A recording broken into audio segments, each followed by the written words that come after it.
katakan lamun ado tanpa wewangunan, lamun cedak tanpa sesenggolan. Barusan viral rame Habib gitu ya, sampai ada ada makam-makam bikinan. Itu sebenarnya sudah lama, dan itu memang sengaja oleh Belanda dipakai untuk menghancurkan orang Islam. Untuk bisa menguasai sepenuhnya, Belanda itu menggunakan politik yang namanya divide et impera.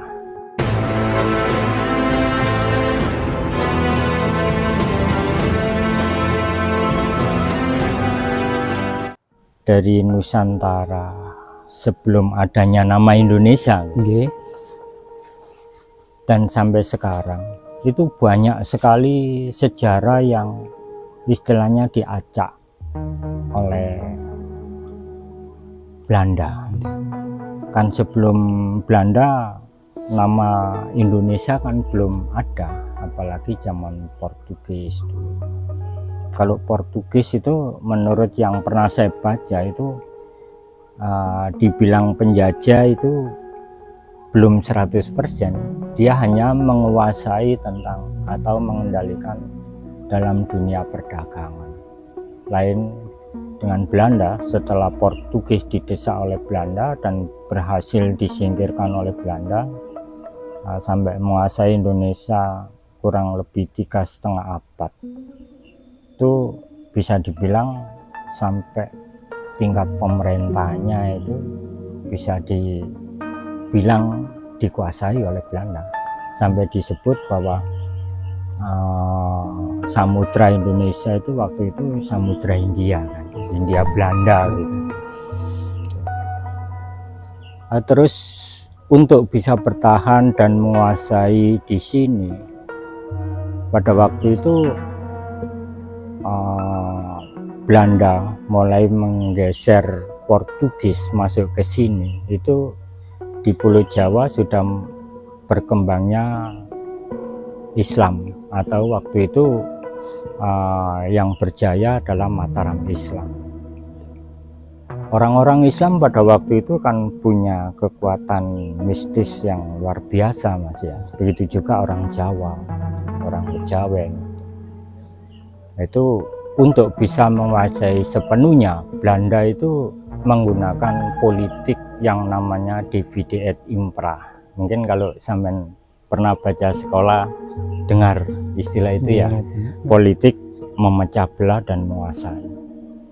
Jadi diadu sengaja antara orang Islam dengan orang Kejawen, bahkan orang Islam dengan orang Islam, itu diadu sampai masuknya orang-orang Yaman untuk merusak agama Islam atau untuk mengadu orang Islam. Kan sejarahnya gitu. Sampai sekarang yang barusan viral rame Habib gitu ya, sampai ada ada makam-makam bikinan. Itu sebenarnya sudah lama,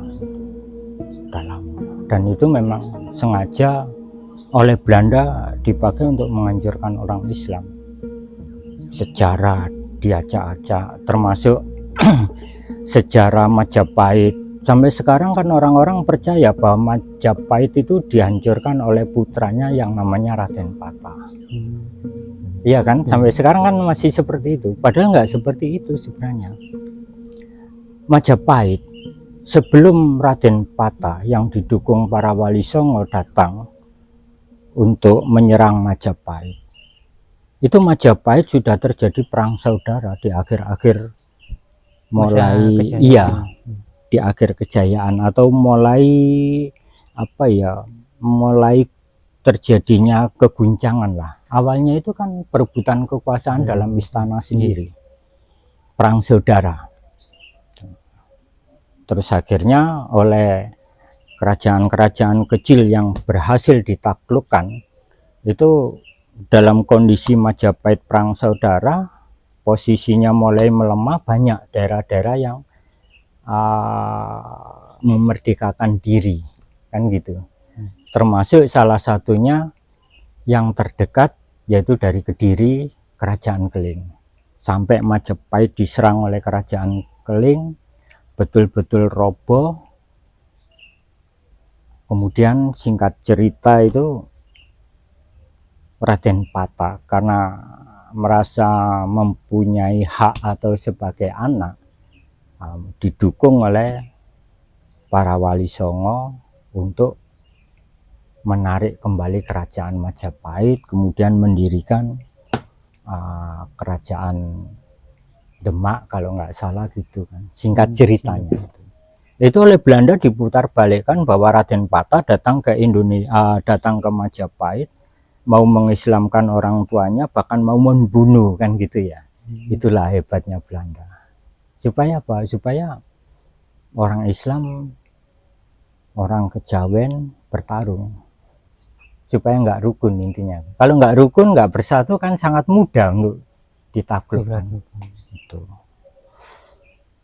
Terus sampai sekarang sejarah itu kayaknya untuk orang-orang daerah seusia saya, bahkan di atas saya itu masih meyakini bahwa Raden Pata mau membunuh orang tuanya. Itu secara logika aja nggak masuk. Islam yang sekarang ya mas, jangankan kita mau membunuh orang tua, kita berbicara kasar, melotot mata kita terhadap orang tua dengan kata-kata yang kasar, itu aja sudah termasuk anak durhaka ya. Apalagi didikan para wali dulu, rasanya kan nggak mungkin ya mendidik suruh nyerang orang tuanya. Itu. Tapi untuk kebenaran yang benar-benar sebenarnya gimana ya, wow alam ya. Hanya ini sebatas cerita dari mulut ke mulut. Kemudian kalau saya meyakini ya nggak mungkin lah seorang anak, apalagi beragama Islam, apalagi didikan para wali dulu terus menyerang orang tua, mau membunuh, itu rasanya nggak mungkin. Sampai berkelanjutan akhirnya orang Jawa bermusuhan dengan orang Islam, bahkan orang Islam dengan orang Islam supaya lemah didatangkan orang-orang dari Yaman, kan gitu singkat ceritanya. Sekarang mulai banyak terungkap lah. Jadi itulah sekelumit tentang Nusantara ya, Indonesia. Dan sampai sekarang pun kalau Mas melihat sampai saat ini ya, mulai zaman Orde Lama, Orde Baru, kemudian masa reformasi.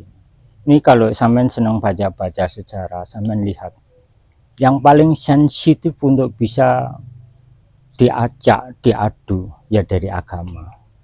Karena kalau orang sudah berpegang pada agama, dia rela melakukan apa saja, gitu. Sampai sekarang kan gitu. Itu kalau saya seandainya boleh berpesan pada khalayak, khususnya kaum muda sama sampean, itu boleh kita mempelajari apapun boleh, tapi seperti pesan Bung Karno almarhum, kalau mempelajari Islam, pelajarilah Islam yang sebenar-benarnya, tapi jangan jadi orang Arab. Kalau Anda mempelajari tentang Hindu, Buddha, belajarlah agamamu sesuai keyakinanmu dengan setulus-tulusnya, jangan setengah-tengah, setengah-setengah, tapi jangan jadi orang India. Kalau mempelajari Kristen atau Nasrani, pelajari sampai sedalam-dalamnya juga, tapi jangan jadi orang Romawi.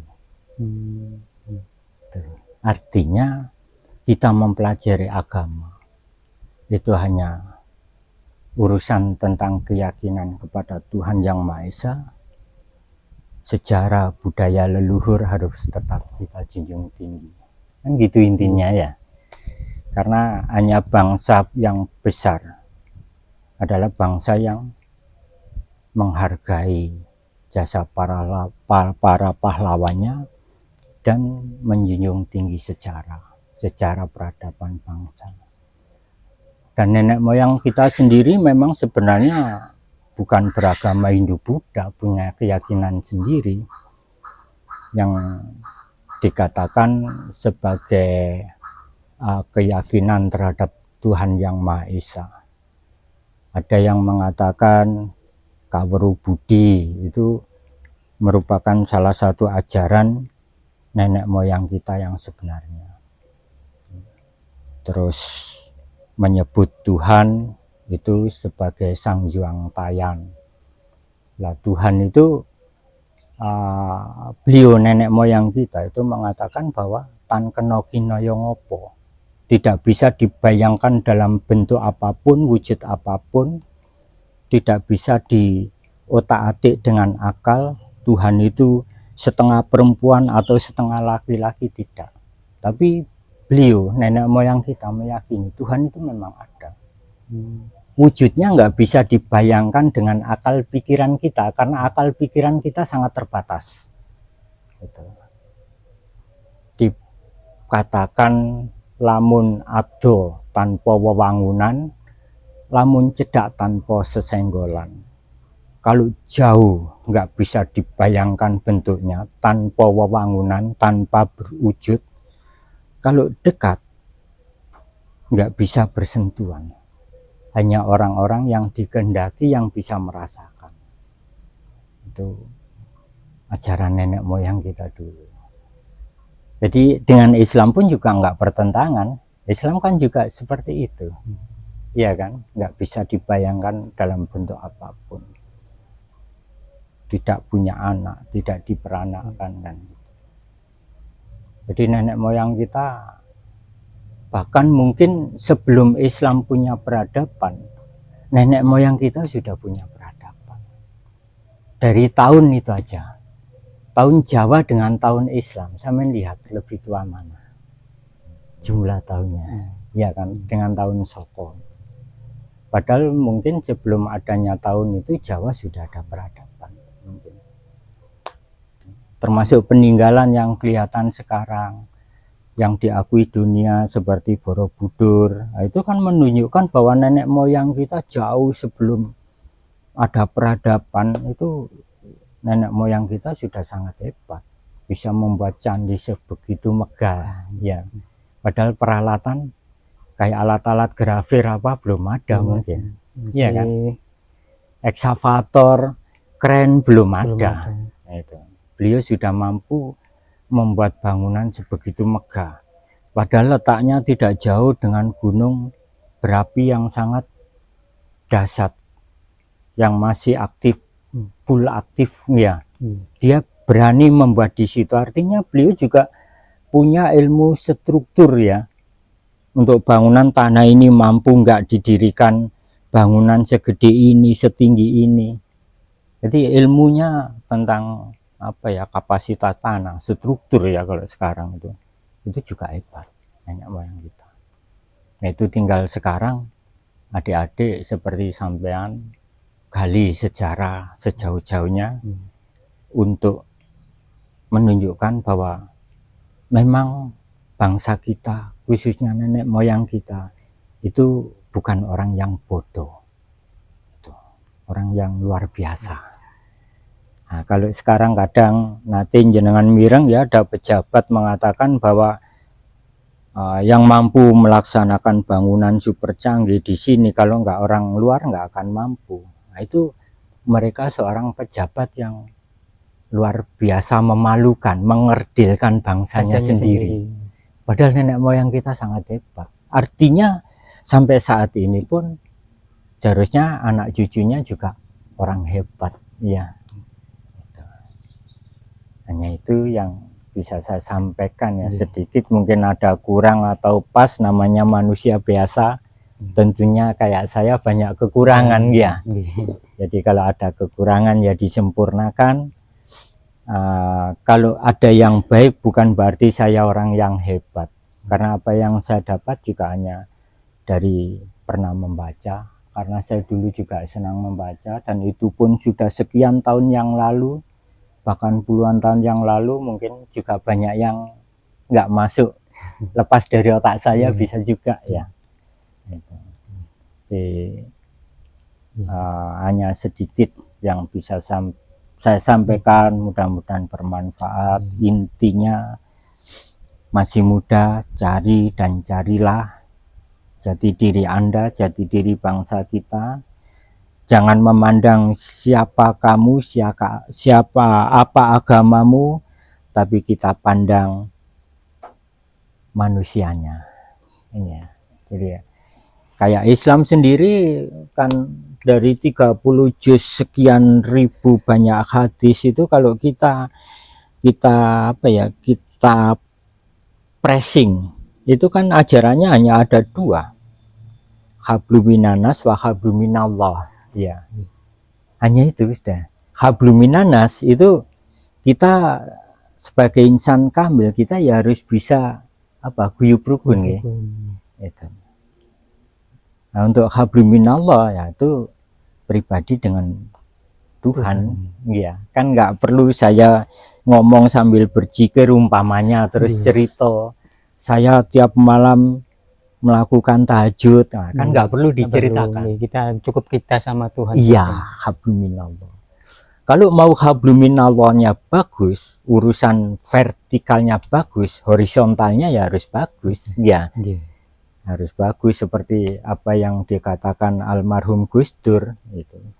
Jadi semua ini sama. Istilahnya yang membedakan hanya keyakinan.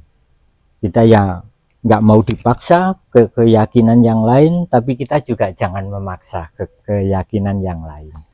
Tapi kalau ada saudara kita yang ingin belajar dan ingin tahu, bahkan ingin masuk, ya kita nggak bisa menolak hak mereka, ya kan? Kan gitu. Kita nggak mau dipaksa, tapi kita juga nggak mau mengajak. Tapi kalau mereka berkehendak ingin masuk, ya kita nggak boleh menolak. Kan gitu ya, untuk dia, untuk habluminanasnya. Intinya itu kerukunan kita utamakan. Ya, kita nggak memandang baju, kita nggak memandang bendera politik, yang kita pandang kita sama-sama makhluk Allah, kan gitu. Ya, cuman itu kalau salah, kekurangan, mohon maaf yang sebesar-besarnya. Terima kasih Bapak. Parengas mau sinten Pak? Sudarmaji.